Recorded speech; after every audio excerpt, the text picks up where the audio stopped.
Welcome eight physics learner platform.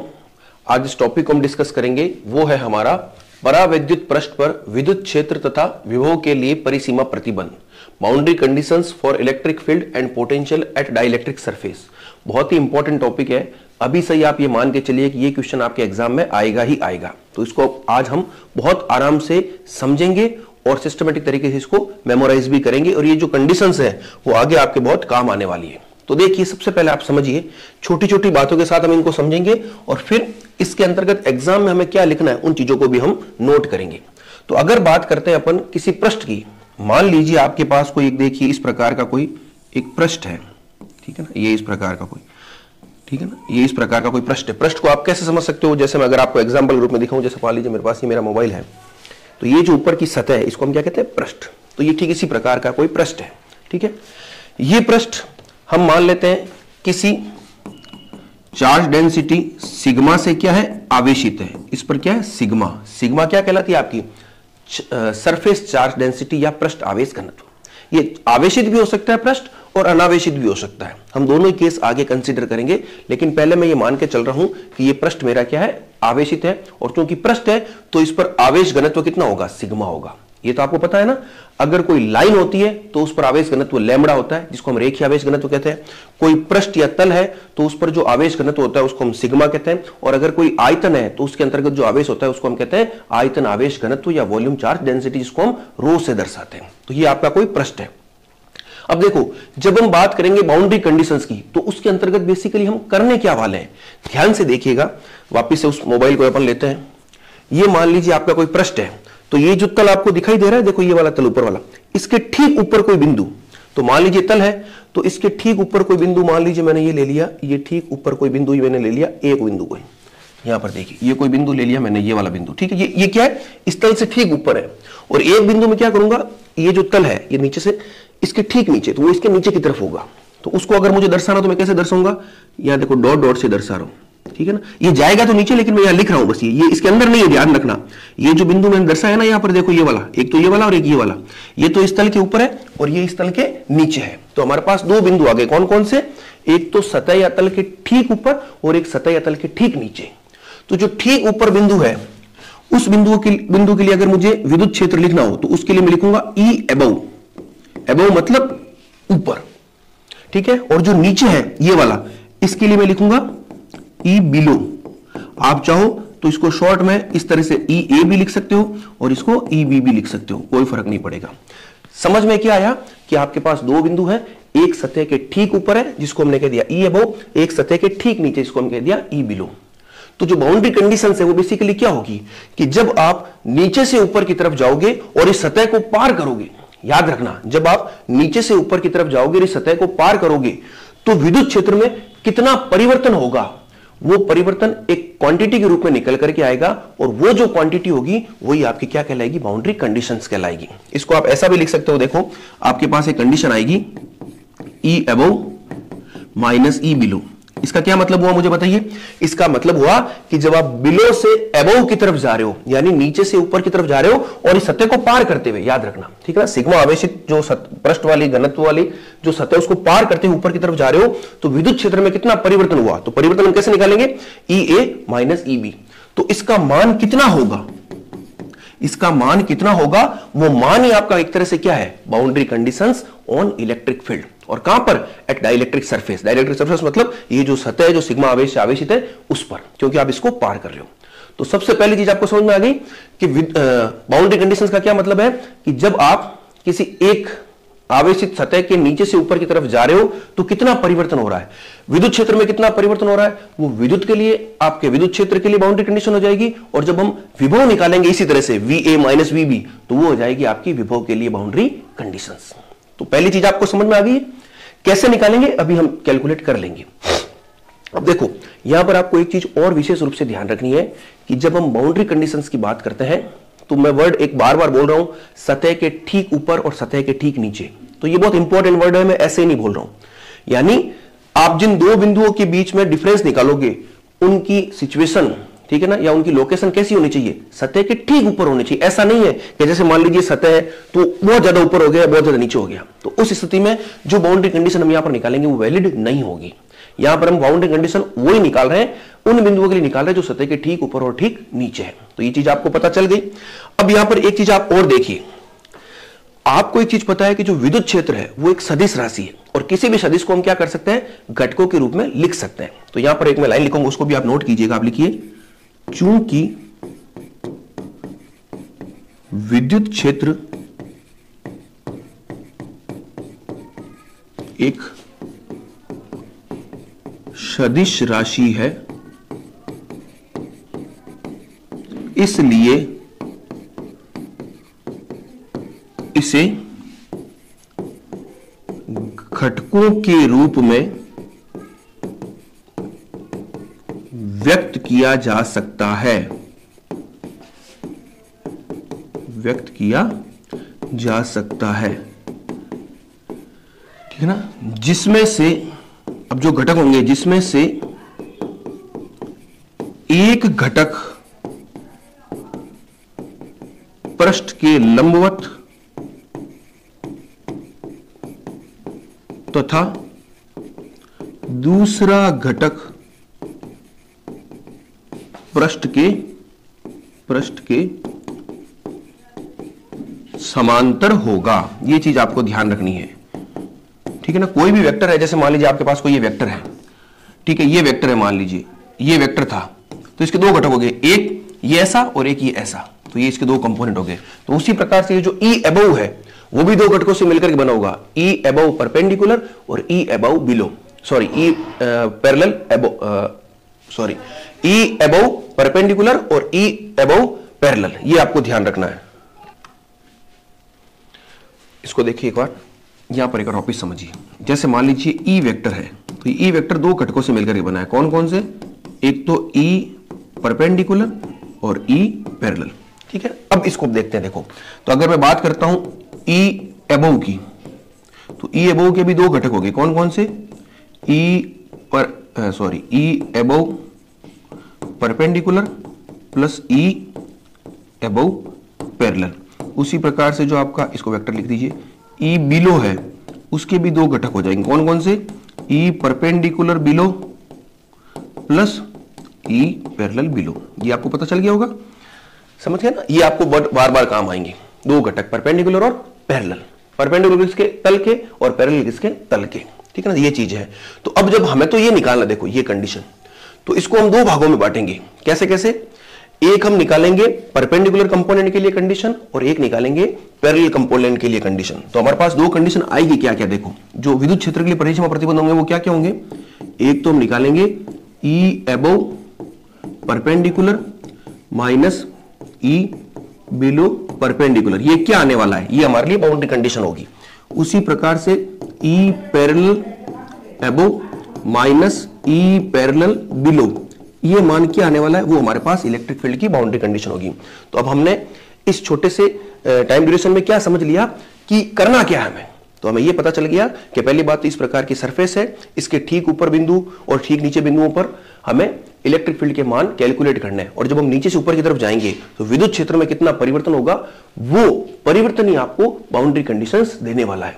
फिर हमने उसको और एक्सपांड किया कि चूंकि विद्युत क्षेत्र एक सदिश राशि है, तो इसको हम पैरेलल और परपेंडिकुलर कंपोनेंट में डिवाइड कर सकते हैं। तो फिर बाद में हमने इस प्रकार से लिखा और ये बताया कि ई परपेंडिकुलर अबव और ई परपेंडिकुलर बिलो का जो डिफरेंस होगा और ई पैरेलल अबव और ई पैरेलल बिलो का जो डिफरेंस होगा वो एग्जैक्ट आपको क्या देगा, विद्युत क्षेत्र के लिए परिसीमा प्रतिबंध देगा।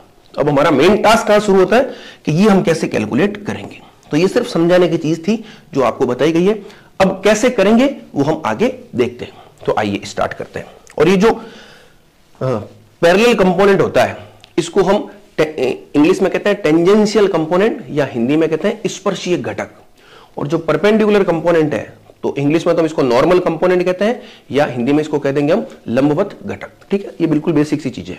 तो देखिए यहां पर मैंने कुछ लिखा आगे, ये लाइन मैंने वैसे ही लिख दी। देखो, किसी आवेशित पृष्ठ के समीपवर्ती ऊपर तथा नीचे के बिंदुओं पर विद्युत क्षेत्र तथा विभवों के मध्य संबंध परिसीमा प्रतिबंध कहलाता है। यही चीज है समीपवर्ती। मैंने यही तो कहा था कि कोई भी आवेशित पृष्ठ है उसके ठीक ऊपर और ठीक नीचे के बिंदुओं पर जो आप विद्युत क्षेत्र और विद्युत विभवों के लिए संबंध लिखोगे वो संबंध क्या कहलाएंगे, परिसीमा प्रतिबंध कहलाएंगे। तो यहां से आपको स्टार्ट करना है। जब आपसे बाउंड्री कंडीशन पूछे तो छोटा सा डायग्राम बनाया और यहां से आप लिखना स्टार्ट करोगे कि परिसीमा प्रतिबंध बेसिकली होते क्या है, ठीक ऊपर और ठीक नीचे के बिंदुओं के मध्य संबंध। अब हम सबसे पहले क्या करेंगे, विद्युत क्षेत्र के लिए स्पर्श घटक ज्ञात करेंगे। तो मैंने यहां पर लिखा है अंतरापृष्ठ। अंतरापृष्ठ मतलब जो आपकी सरफेस है, इंटरफेस।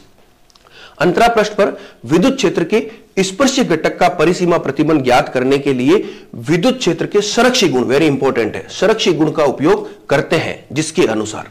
तो यहां पर देखो, जब हम स्पर्श घटक के लिए परिसीमा प्रतिबंध ज्ञात करेंगे और जब हम नॉर्मल यानी लंबवत घटक के लिए परिसीमा प्रतिबंध ज्ञात करेंगे तो दोनों स्थितियों में हम अलग अलग गुणधर्मों का प्रयोग करेंगे। तो पहले केस में तो जब हम स्पर्श घटक ज्ञात कर रहे हैं तो हम विद्युत क्षेत्र के संरक्षी गुण, ये आप अच्छे से जानते हो, जो हमारा इंट्रोडक्टरी लेक्चर के कुछ मैंने वीडियोस डाले वहां पर मैंने आपको बताया है कि जो विद्युत क्षेत्र होता है वो संरक्षी प्रकृति का, कंजर्वेटिव नेचर का होता है। और कोई भी अगर विद्युत क्षेत्र या सदिश क्षेत्र कंजर्वेटिव नेचर का होता है तो उसके कर्ण का मान 0 होता है, या अभी मैं लिख भी दूंगा। वैसे संरक्षी गुण का सिंपल सा मतलब होता है कि या तो उसका कर्ण 0 हो, यह भी इसका मतलब है, और close integration E dot dl ये 0, ये दोनों ही कंडीशन किसके लिए है, कोई भी अगर क्षेत्र, ये E क्या एक विद्युत क्षेत्र है, ठीक है ना, ये सदिश क्षेत्र है, वो अगर कर्ण 0 है या उसका close integration E dot dl 0 है तो उस स्थिति में वो क्षेत्र क्या कहलाता है, संरक्षी क्षेत्र कहलाता है। तो ये गुण का प्रयोग अभी हम स्पर्श घटक के लिए करेंगे। और फिर हम गाउस का नियम भी जानते हैं, हमने प्रीवियस क्लास में पढ़ा भी है, वो क्या था, E dot ds equal to q enclosed upon epsilon या एप्सिलॉन नॉट। तो उसका प्रयोग हम करेंगे लंबवत घटक के लिए। तो ये चीज आपको ध्यान रखनी है। तो सबसे पहले हम स्पर्श घटक का ज्ञात करते हैं। तो यहां पर आप लिखिए एक लाइन, देखो क्या लिखा है, विद्युत क्षेत्र के संरक्षी गुण का उपयोग करते हैं जिसके अनुसार आप सिंपल सी एक लाइन लिख दीजिए, close integration E dot dl is equal to 0, equation number 1। अब देखो, इसको आगे बढ़ाने के लिए हम क्या करेंगे, यहां पर हम जो हमारी सतह है उस पर हम एक गाउसियन पृष्ठ बनाते हैं, काल्पनिक गाउसियन पृष्ठ बनाते हैं। मैं इसको एक काम करता हूं, नेक्स्ट पेज पर लेता हूं ताकि हमारे समझने में आसानी रहे।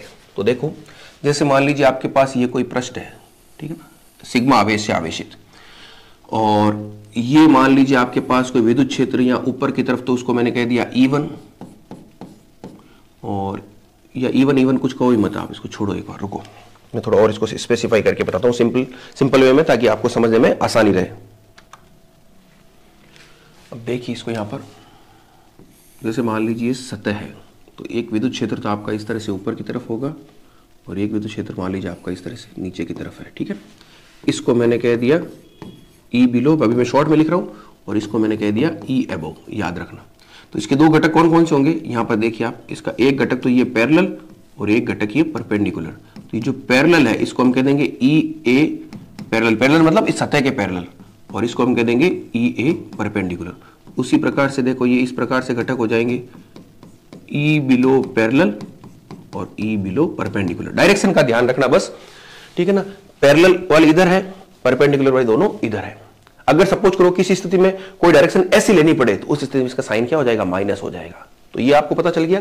अब ये हमारा एक सतह है जो सिग्मा आवेश से आवेशित है, ये आपको पता है, सिग्मा आवेश से क्या है, आवेशित सतह है, ठीक है, ये सिग्मा आवेश से आवेशित सतह है।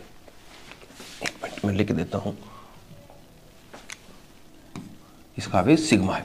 अब यहां पर हम क्या करेंगे, एक गाउसियन पृष्ठ लेते हैं इस प्रकार का, ये हमारा क्या है, एक गाउसियन पृष्ठ है, ठीक है ना, जिसमें हम ऐसे चल रहे हैं, यहां से शुरू होंगे, यहां चलेंगे, यूं चलेंगे, यूं चलेंगे और वापस आ जाएंगे, एक लूप बन गया, ठीक है। इस पृष्ठ का हमने नाम दे दिया, कोई मान लीजिए P Q R S, इस पॉइंट को मैंने कह दिया M और इस पॉइंट को मैंने कह दिया N, ठीक है। ये आपको ध्यान रखना, ये मैंने कोई गाउसियन पृष्ठ ले लिया। गाउसियन पृष्ठ तो हम लेना जानती है, जिस पॉइंट को कंसीडर करना है उसको शामिल करते हुए आप कोई पृष्ठ बना दीजिए। और वो पृष्ठ हम क्या करते हैं, हमेशा हमारी सुविधा के अनुसार बनाते हैं। जब हम सतह की बात करेंगे तो इस प्रकार का लूप बना लेंगे, और जब हम आयतन की बात करेंगे तो हम एक प्रकार का क्या बना देंगे, या तो आप क्यूब बना दोगे या इस प्रकार कोई सिलेंडर बना दोगे। तो ये हमने गाउसियन पृष्ठ ले लिया। गाउसियन पृष्ठ कैसा लिया है कि इस सतह के ठीक ऊपर वाला बिंदु इसमें कनेक्ट हो रहा है और इस सतह के ठीक नीचे वाला बिंदु इसमें कनेक्ट हो रहा है। और जब हम ठीक ऊपर और ठीक नीचे की बात करते हैं तो सपोज कीजिए ये जो डिस्टेंस है, इसको अगर मान लीजिए आप कोई डिस्टेंस को स्मॉल t से या h से दर्शाते हो तो ये h टेंड्स टू क्या है, 0 है। क्यों? क्योंकि हमने जो बिंदु लिए वो दिख तो आपको थोड़ी बड़ी रही है लेकिन ये है बहुत कम।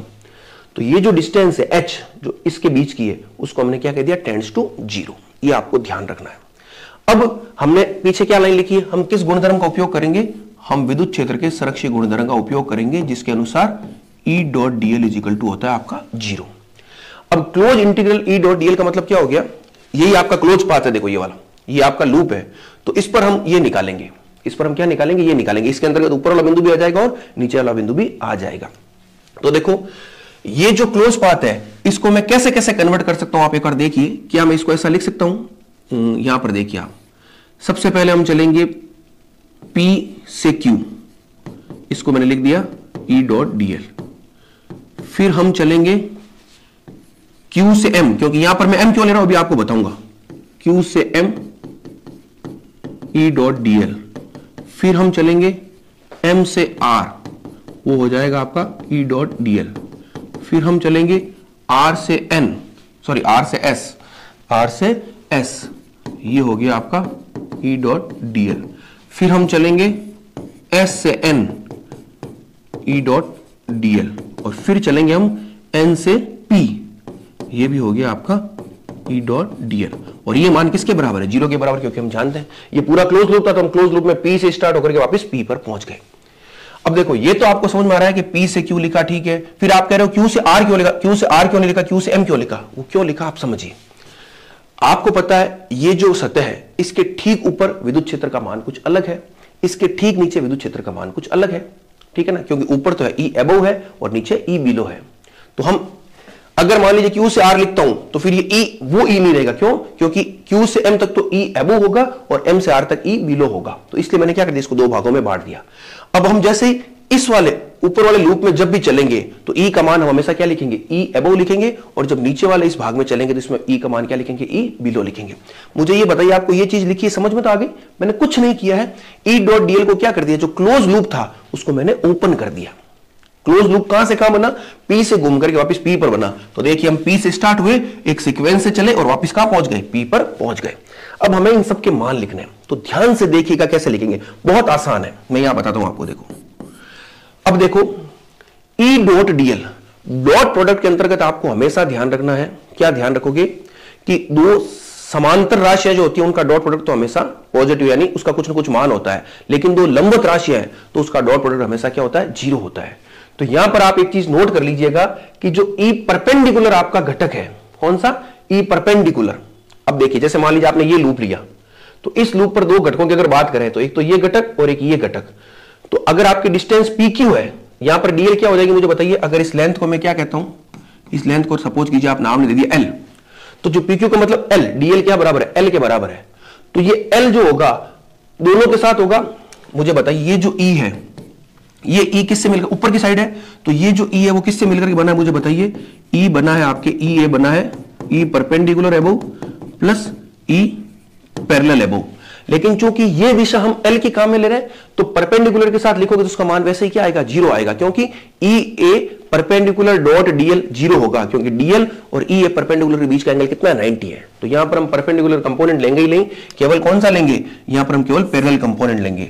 तो पहले पद में तो क्या आ जाएगा मुझे बताइए, EA पैरेलल, ठीक है, डॉट dl, तो उसका मान हो गया L, तो इसको हमने सिंपल सा लिख दिया EA पैरेलल L। मुझे बताइए ये चीज आपको समझ में आएगी नहीं, E को मैंने लिखा EA perpendicular plus EA parallel, perpendicular वाला तो 0 हो गया, पीछे बचा EA पैरेलल डॉट dl, तो dl का मान कितना है, इंटीग्रेशन dl कितना हो गया, टोटल लंबाई L। क्लियर है। फिर अगला देखिए, अब इसमें क्या आएंगे हम, Q से M, तो Q से M मेरी डिस्टेंस है, ये डिस्टेंस है, तो दो घटक है मेरे पास, ये तो पैरेलल है और ये परपेंडिकुलर है, तो इस स्थिति में पैरेलल जो घटक है वो इस लंबाई के साथ कौन सा एंगल बना रहा है, देखो आप एक बार देखो, ये मेरी नीचे वाली लंबाई है, ये पैरेलल घटक है और ये परपेंडिकुलर है, तो पैरेलल घटक तो इसके साथ 90 डिग्री कोण बना रहा है, तो अब इस स्थिति में पैरेलल कंपोनेंट 0 हो जाएगा, परपेंडिकुलर कंपोनेंट बचेगा, लेकिन लंबाई की डायरेक्शन मेरे नीचे की तरफ है, परपेंडिकुलर घटक ऊपर की तरफ है, दोनों के बीच में कितना एंगल है, 180, तो 180 का एंगल होता है, तो cos पाई कितना होता है, -1, समझ गए। तो यहां पर आएगा अगला आपका माइनस, अभी ऊपर ही चल रहे हैं लेकिन परपेंडिकुलर घटक है EA, और ये डिस्टेंस कितनी है, ये डिस्टेंस है आपकी h/2, क्योंकि पूरी h है तो ये हो गई h/2। अब हम चलते हैं नीचे की तरफ, M2R, M2R में भी क्या होगा, M2R में बिलो की तरफ चल गए, तो देखो ये डिस्टेंस है, यहां देखिए वापिस, ये M2R नीचे की तरफ, ये घटक पैरेलल और ये घटक परपेंडिकुलर, तो पैरेलल वाला यहां भी 0 होगा क्योंकि हमारी डिस्टेंस कैसी है, ऐसी है। तो ई पैरेलल बिलो जो है वो 0 हो जाएगा और ई परपेंडिकुलर बिलो उसका कुछ ना कुछ मान होगा, और मान क्या होगा, क्योंकि वो ऊपर की तरफ है और लेंथ नीचे की तरफ है तो दोनों का एंगल कितना हो गया 180। तो यहां पर भी आ जाएगा आपके माइनस और ये हो जाएगा ई बिलो परपेंडिकुलर और डिस्टेंस तो आपकी h/2। तो ये पता चल गया आपको।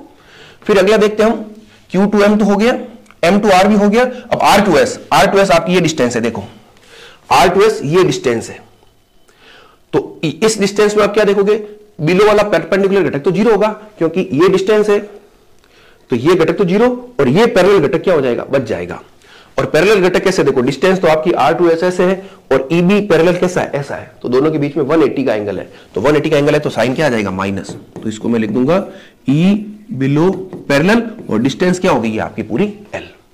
अब हम उसी प्रकार से इधर चलते हैं, तो S to N और N to P, तो इस स्थिति में S to N to P कैसा है, ये डिस्टेंस है, तो ये पैरेलल घटक तो क्या हो जाएगा 0, चाहे बिलो की बात करें चाहे अबव की बात करें, ये घटक तो हो जाएंगे इस लेंथ के लिए 0, परपेंडिकुलर घटक बचेंगे। तो परपेंडिकुलर घटक क्या है, देखो ये लेंथ भी ऊपर की तरफ हम डायरेक्शन ले रहे हैं और परपेंडिकुलर घटक भी हमारे क्या है, ऊपर की तरफ है, तो यहां पर एंगल 0 होगा, 180 नहीं होगा, तो साइन आएगा प्लस का। तो ये क्या हो जाएगा, देखो सबसे पहले E बिलो परपेंडिकुलर और ये डिस्टेंस h/2, फिर plus E above perpendicular distance h/2 is equal to 0। तो देखो 6 पद आ गए, 1 2 3 4 5 6, यहां पर भी देखो 1 2 3 4 5 6 कैसे आए पता चल गया। पूरा एक एक डायरेक्शन बता दी मैंने आपको किस तरह से लेना है, ये डायरेक्शन ये डायरेक्शन ये डायरेक्शन ये डायरेक्शन। सदिश में दिशा का विशेष रूप से ध्यान रखना, चीज मैंने पूरी समझा दी है, 2 बार 3 बार सुन लेना लेकिन गलती मत करना, बहुत आराम से लिखना, ठीक है ना। अब देखो E ए परपेंडिकुलर h/2, E ए परपेंडिकुलर h/2, ये माइनस ये प्लस, तो ये दोनों कैंसिल आउट हो गए। उसी प्रकार से E B perpendicular h/2, E B perpendicular h/2 plus minus दोनों कैंसिल हो गए। तो यहां पर पीछे बचा क्या, मुझे बताओ आप, पीछे बचा E ए parallel minus E B parallel, L तो कॉमन इज इक्वल टू 0। तो L तो 0 हो नहीं सकता, तो 0 किसको होना पड़ेगा, E A parallel minus E B parallel is equal to 0।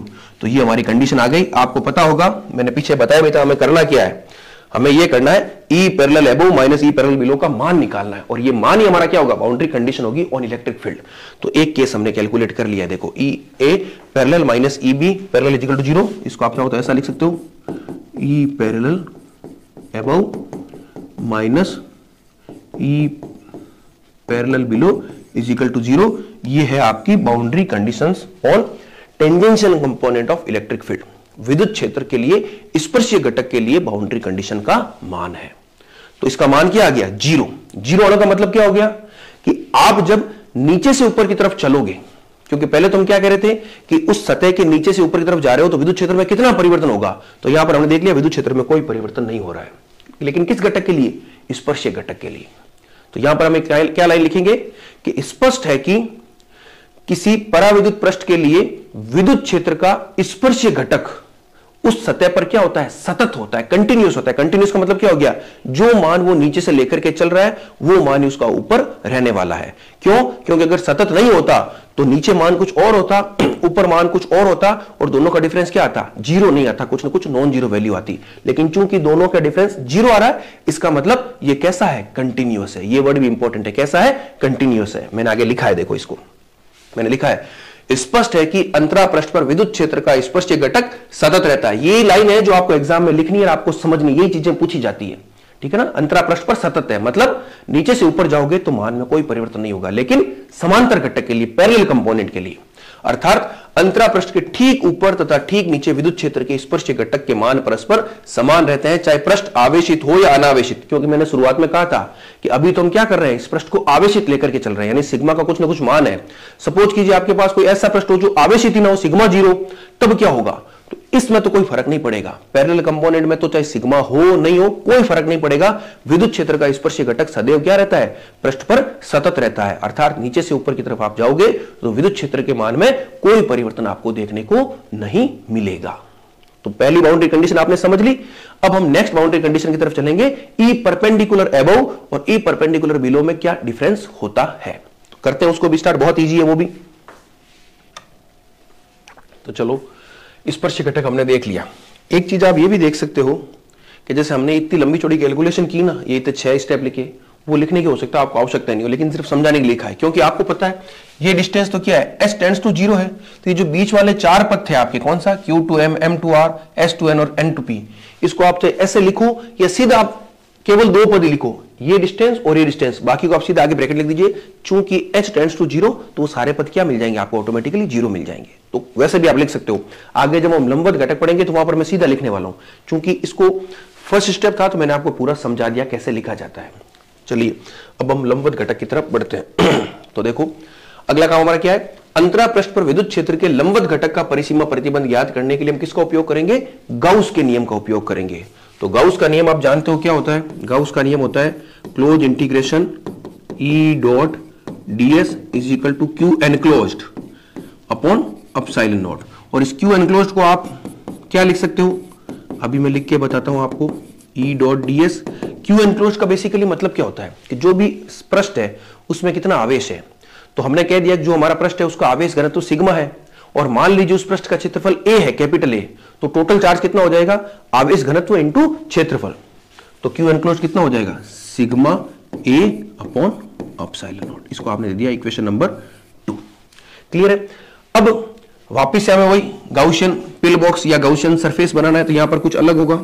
तो देखिए ये मान लीजिए आपके सिचुएशन कुछ इस प्रकार की है, ठीक है ना। ये आपका E बिलो है, ये E एबव है, इसके 2 घटक क्या हो गए, E above parallel, E above perpendicular, इसके भी 2 घटक क्या हो गए, E बिलो पैरेलल और E बिलो परपेंडिकुलर। ये तो सिंपल है बिल्कुल।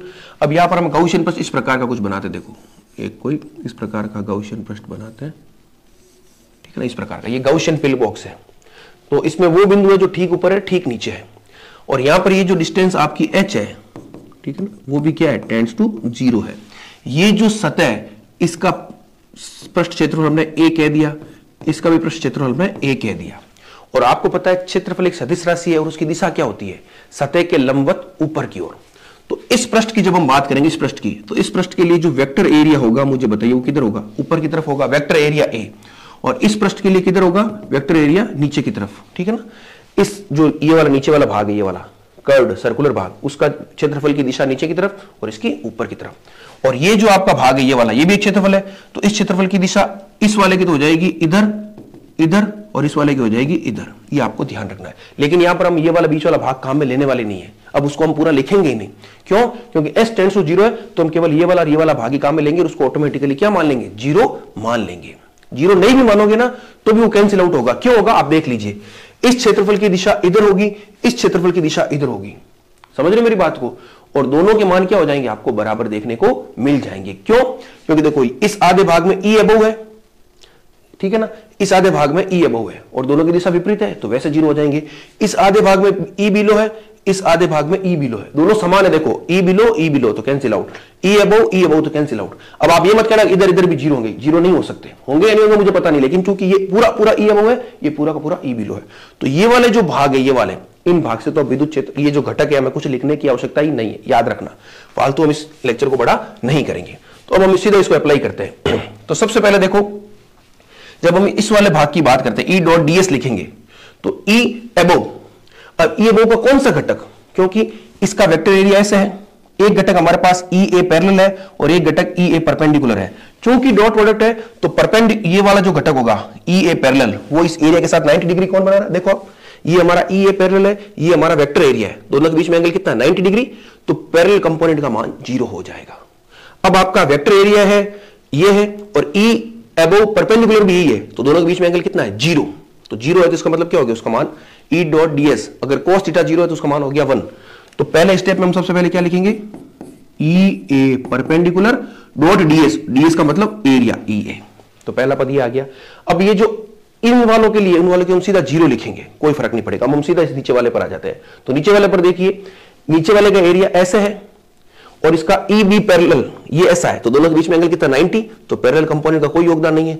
अब वेक्टर एरिया ऐसे है और EB परपेंडिकुलर ऐसे है, तो दोनों के बीच में एंगल कितना है 180, तो माइनस का साइन आएगा, तो ये हो गया माइनस EB परपेंडिकुलर अबव और is equal to sigma A upon epsilon naught. और आगे आप लिख दीजिए चूंकि h टेंड्स टू 0, ये सारे जो मान है इस ये वाले क्षेत्र उन सब के मान क्या हो गए, ऑटोमेटिकली 0 हो गए, केवल हमारे पास ये और यही बचा। तो अब देखो a तो कैंसिल हो जाएगा, ठीक है ना, a तो कॉमन आके कैंसिल हो जाएगा, तो पीछे क्या बचा, पीछे आपके बचा, एक मिनट, पीछे आपके बच गया E a perpendicular minus E b perpendicular sigma upon epsilon naught. यहां पर देखिए जब हमने स्पर्शीय घटक की बात की थी तो वहां पर ई ए पैरेलल और ई बी पैरेलल का मान 0 आया था डिफरेंस। तब हमने कहा था कि आप नीचे से ऊपर की तरफ जाइए, विद्युत क्षेत्र के मान में कोई परिवर्तन नहीं होगा, लेकिन यहां पर ऐसा नहीं है। जब हम परपेंडिकुलर कंपोनेंट की बात करेंगे तो जब आप नीचे से ऊपर की तरफ जाओगे तो विद्युत क्षेत्र के मान में परिवर्तन होगा, और वो अंतर कितना होगा, सिग्मा अपॉन एप्सिलॉन नॉट के बराबर होगा। यानी जब आप नीचे से ऊपर की तरफ जा रहे हो तो विद्युत क्षेत्र में इतना परिवर्तन हो रहा है। अब दूसरी केस हमने क्या कहा था, पृष्ठ आवेशित हो या अनावेशित, तो पैरेलल कंपोनेंट में तो कोई फर्क नहीं पड़ा, चाहे आवेशित हो चाहे अनावेशित हो, विद्युत क्षेत्र का घटक सतत रहता है। लेकिन यहां पर ऐसा नहीं है, अगर पृष्ठ आवेशित है तो विद्युत क्षेत्र का जो घटक है, लंबवत घटक, वो सतत नहीं रहता है, असतत होता है, डिसकंटिन्यूटी होती है। लेकिन अगर अनावेशित है, सिग्मा का मान 0 है, तब E a perpendicular minus E b perpendicular का मान भी क्या हो जाएगा, 0 हो जाएगा, और वो कंपोनेंट कैसा हो जाएगा, सतत हो जाएगा। तो इसको अगर हम ऐसा लिखना चाहें तो कैसे लिखेंगे, E above perpendicular minus E below perpendicular is equal to sigma upon epsilon naught. ये आपके विद्युत क्षेत्र के लिए दूसरी बाउंड्री कंडीशंस आ गई। तो हमने जो टास्क स्टार्ट किया था, कहां से, वापस से हम पीछे चलते हैं एक बार, हमने हमारा टास्क स्टार्ट किया था यहां से कि आप जब इनके मान निकाल लोगे तो इनके मान ही आपके लिए क्या होंगे, बाउंड्री कंडीशंस होंगे। तो हमने दोनों के मान निकाल लिए, इसका मान भी निकाल लिया और इसका मान भी निकाल लिया। ठीक है, बहुत आसान है। देखो मैंने यहां लिखा भी है, स्पष्ट है कि विद्युत क्षेत्र का लंबवत घटक आवेशित पृष्ठ पर असतत होता है, ठीक है, तथा इसका अंतर सिग्मा अपॉन एप्सिलॉन नॉट के बराबर होता है। एक लाइन आप यहां भी लिख सकते हो, यदि पृष्ठ अनावेशित हो, अनावेशित मतलब अर्थात सिग्मा इज इक्वल टू 0, तब आप क्या लिखोगे, तब लिखोगे आप E above perpendicular minus V below perpendicular is equal to 0। अर्थात इस स्थिति में तो विद्युत क्षेत्र का लंबवत घटक कैसा रहता है, सतत रहता है। तो ये लाइन भी आप लिख सकते हो, अतः इस स्थिति में, मैं शॉर्ट में लिख रहा हूं, विद्युत क्षेत्र का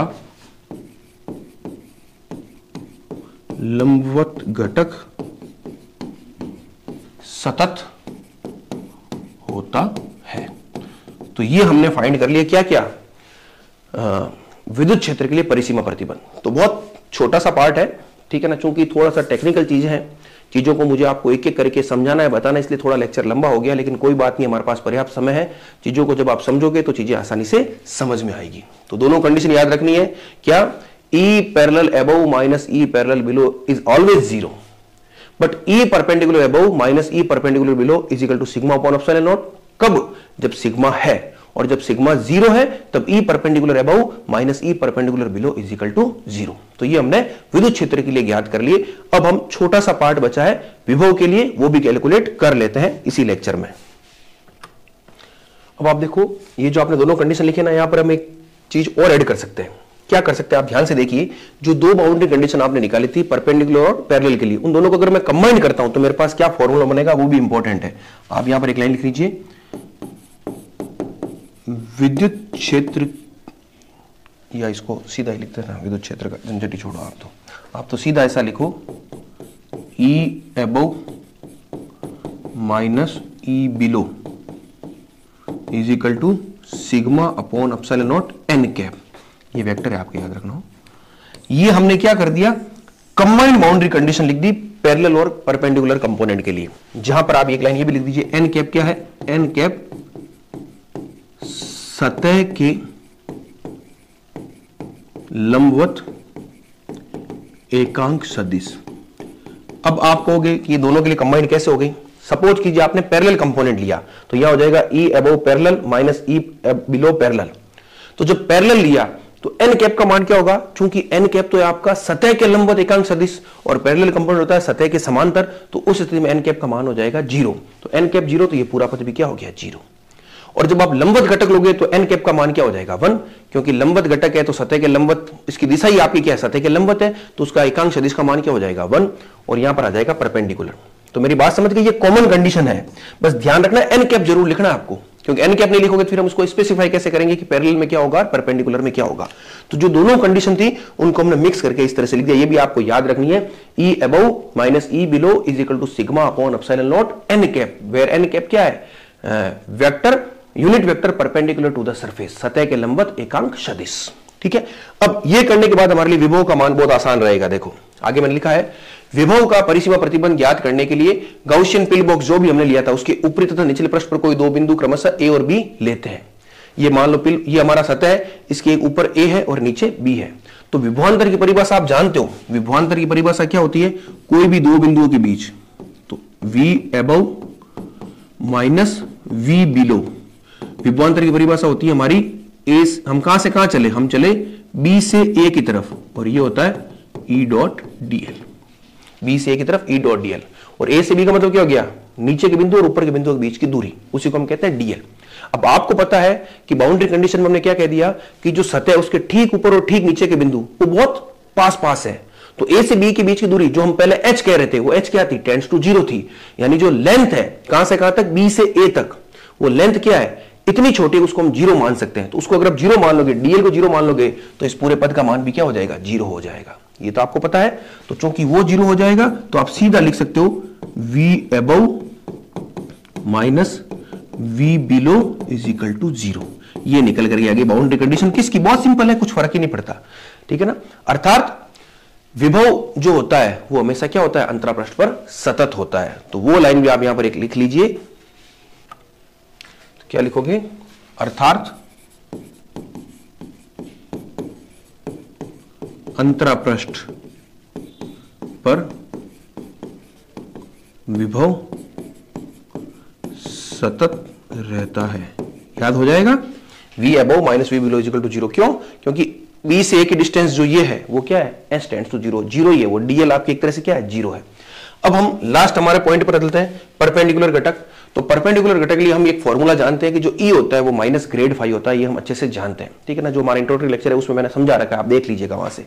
इसीलिए मैंने कहा था कि ये जो आपका सिलेबस है उसमें क्या कर दिया उन्होंने, काफी आगे से शुरू कर दिया इलेक्ट्रोस्टैटिक्स को, काफी ऐसी चीजें जो पीछे छूट गई वो करेंगे नहीं तो ये चीजें हमें समझ में आएगी नहीं। इसीलिए मैंने क्या किया, चूंकि हमारे पास पर्याप्त समय, तो हमने उन टॉपिक्स को भी आपको प्रोवाइड करा दिया ताकि आप धीरे धीरे उनको सुनते रहे, समझते रहे, और आगे एग्जाम में वो काम आएंगे। ठीक है, चलिए तो अब देखो ग्रेड फाई है, इसको ग्रेड फाई भी लिखते हैं कई बार, या इसको आप देखो विभव को हम V से भी दर्शाते हैं, फाई से भी दर्शाते हैं। तो अभी चूंकि हम V काम में ले रहे हैं तो यहां पर आप एक काम कीजिए, इसको ऐसा लिख लीजिए माइनस ग्रेड V। ठीक है, तो अब देखो E को मैं कैसे लिखूंगा, जो E की बाउंड्री कंडीशन थी वो क्या थी मुझे बताइए आप, E की बाउंड्री कंडीशन आप जानते थे, आप लिखिए,